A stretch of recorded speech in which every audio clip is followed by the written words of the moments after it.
my name is Catherine, and today we are going to make the best chocolate chip cookies you're ever going to eat, in my humble opinion. I want to get started by talking about, I'm going to focus on the little details that make the big difference when it comes to chocolate chip cookies. You can make chocolate chip cookies, you probably already have, but what I'm going to show you today are just a few little details that make huge differences in the finished product. And if you need proof positive, these just came out of the oven about an hour ago. This is what we're going for. This is what my chocolate chip cookies look like. Ingredient number one is unsalted butter, and it needs to be room temperature. To tell if your butter is room temperature, when you open it, it should give very easily with almost no pressure. In the summer, this is really easy to get. In the winter, sometimes room temperature butter is still a little bit cool. But basically, you can't just take butter out of the fridge and go. It needs to be room temperature.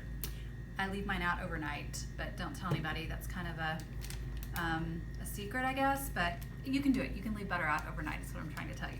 Okay, I'm putting this into my mixer, and we're using 2 sticks of unsalted butter, which is half of a pound.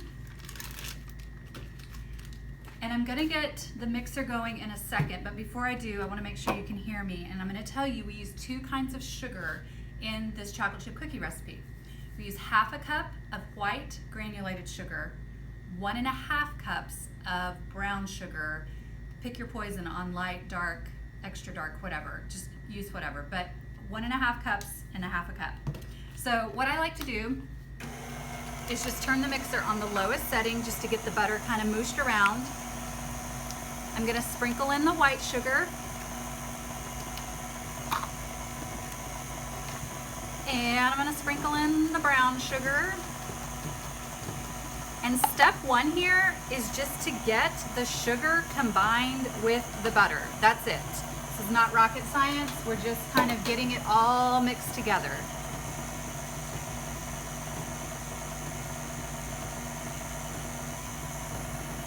Okay. I want to stop and show you.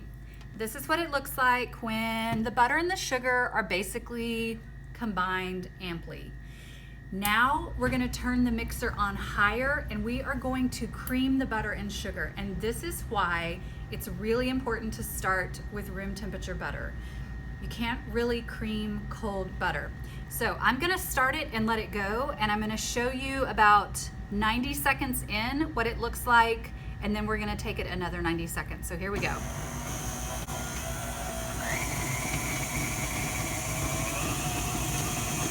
So on my mixer, that's about a 6 out of 10. And what's happening is the sugar crystals are beating into the butter and creating air pockets, which just creates all this light, fluffy volume in the butter sugar mixture.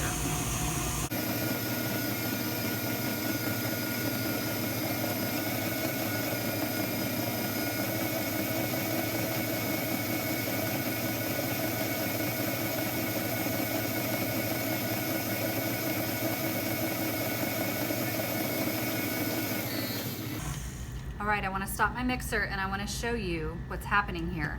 You can see that it's beginning to lighten up, and I'm going to scrape down the sides of the bowl because sometimes stuff gets stuck at the top and it needs to be kind of moved down to the bottom. I'm going to scrape the paddle attachment. I'm going to get it all back in there, and this is close, but it's not quite what we want. This is what I would call combined or mixed thoroughly, but it's not quite what we're looking for when we talk about creaming butter and sugar. This needs some more air. So I'm gonna put the mixer back on, let it go for probably 2 more minutes, and I'll show you the difference.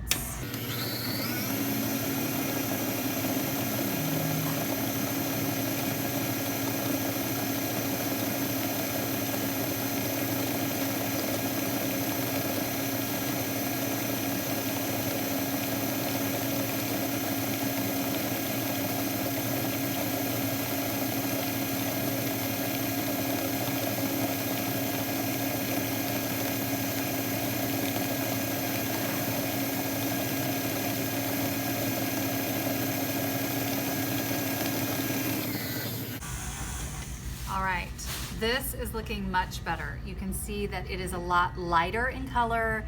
It has kind of a fluffy nature to it, for lack of a better phrase.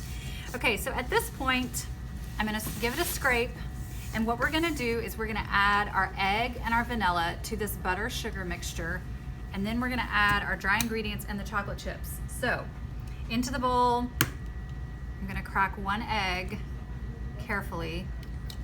Been having the weirdest luck with cracking eggs lately.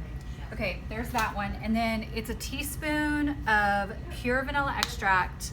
Do not even think about using the fake stuff. I'm eyeballing a teaspoon. Turn the mixer back on, and you're looking to see and make sure that the egg and the vanilla are completely incorporated. While this goes for just a second, let's talk about our dry ingredients. Here I have 2 cups of all-purpose flour, half a teaspoon of kosher salt. If there's a secret ingredient to good chocolate chips cookies, it is this half of a teaspoon of kosher salt. I cannot emphasize enough how important this is. I use Morton's kosher salt, and actually that does make a difference. So if you're using a different brand, just know that it's going to be a little different. But Morton's kosher salt, half a teaspoon, secret ingredient right there. You also are going to use half a teaspoon of baking soda. And then because I don't want all that soda and salt to go into one pocket of batter, use a whisk or a fork or something and just kind of loosely combine so that when you go to add the flour, the salt and the leavener are evenly or somewhat evenly distributed. That's all we're looking for. Okay, the egg and the vanilla are 100% incorporated. So on the lowest speed possible, I'm gonna add the dry ingredients, and then I'm gonna quickly add the chocolate chips and finish combining those by hand. We do not want this to mix. We want this to mix as little as possible to get incorporated, and then once it's incorporated, we want to stop mixing after we add the flour. I'm just gonna add in semi-sweet chocolate chips. The mixer starts dancing. I'm gonna turn it off. Okay, the mixer's work is done. Good job, buddy. So what I'm gonna do now is finish this by hand to make sure of 2 things. I want to make sure, if you have a KitchenAid mixer, you're probably very familiar with the little pocket of dry ingredients that for whatever reason tends to collect in the bottom of the bowl. So I'm gonna make sure that gets incorporated into my batter. Hold please. I wanna get all the chocolate chips off the paddle. Okay. Take this off. Actually gonna move our mixer out of the way a little bit. Okay. So down in the bottom of the bowl, more times than not, there's like a little collection of powdery, it's not really unincorporated, it just hasn't gotten as distributed as the rest of the butter mixture. So I like to just give it a very thorough turning and mixing to make sure all of that is incorporated, and also just to make sure the chocolate chips are evenly distributed as well, and they are. And so at this point, this is our cookie dough. It's done. It's wonderful. I really encourage you to taste it. It's life-changing. So now we're gonna portion it. And this is where a little bit of personal preference comes into play. I started making chocolate chip cookies 20 years ago, and I started making them really big. I thought it was charming. I thought it was impressive. I thought it was different. And so this recipe is written to yield 15 cookies that are the size that you see here on the table. If you don't want to make them that big, you don't have to make them that big. But this batter will yield 15 really big cookies. Now, the way you're going to do that is it's going to take 3 sheet trays, and math tells me that that will be 5 cookies per sheet tray. So I'm going to show you how you place them on the sheet tray because they do spread out quite a bit. I'm going to use my clean, bare hands. If you want to use an ice cream scooper, you can. I'm just gonna use my hands. So you take a portion of dough. I would say it's about the size, it's bigger than a golf ball, smaller than a tennis ball. It's like the size of a cutie orange. This is what we're looking for. You put one in the center and then one on each corner. And the important thing to remember about the cookie dough in the corner is that you don't want to put it in the corner like this. You want to put it in the corner like this so that it basically has room all around it to spread out without really touching its neighbor. Now, sometimes they're gonna end up touching. That's okay. They look really homemade and cute that way when they start touching, but this is what your cookie dough placement is gonna look like for this recipe. If you do this on a total of 3 sheet trays, just like this, you will use up all the dough. So in my oven, I can only cook 2 sheet trays at a time. So I would get 2 ready, put them in, take them out, put the 3rd one in. So I recognize that most people don't have 3 racks. So the second and most important detail that I want to make sure you know about how to create the world's greatest chocolate chip cookies is when to take them out of the oven. These go into a 375-degree oven, which is a little high for baked goods, but that's because we want them to spread out and crisp on the edges while the centers stay almost underdone. When you take them out, you're looking for a little bit of doughy, wet batter in the center, almost to where you think, I shouldn't take them out yet, but you should. If they are brown around the edges and still a little bit shimmery in the center, they're perfect. So you take them out, you put them on the counter, and what happens is, what happens when you take them out, they continue to cook because the sheet tray is still hot.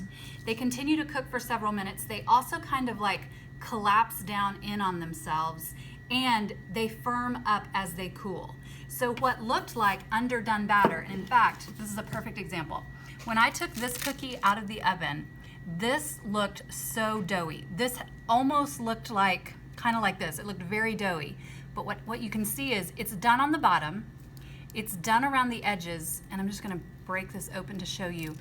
It gives a not underdone quality, just a wonderful, chewy, almost kind of like praline-ish texture to the center of these cookies. And that is why I love these. They are crisp on the edges and the outside, but they're just wonderful inside. And so I'm not gonna eat that right now, but I will off camera. That's what you're looking for. And the key to getting that kind of texture is taking them out of the oven before you think they're ready and letting them fully cool on the tray. They should be difficult to take off the sheet tray hot. If you feel like they would fall apart if you tried to take it off of the sheet tray, they're perfect because they need to cool. And once they cool, everything solidifies up and then you have this finished cookie. Okay, that is chocolate chip cookies, start to finish.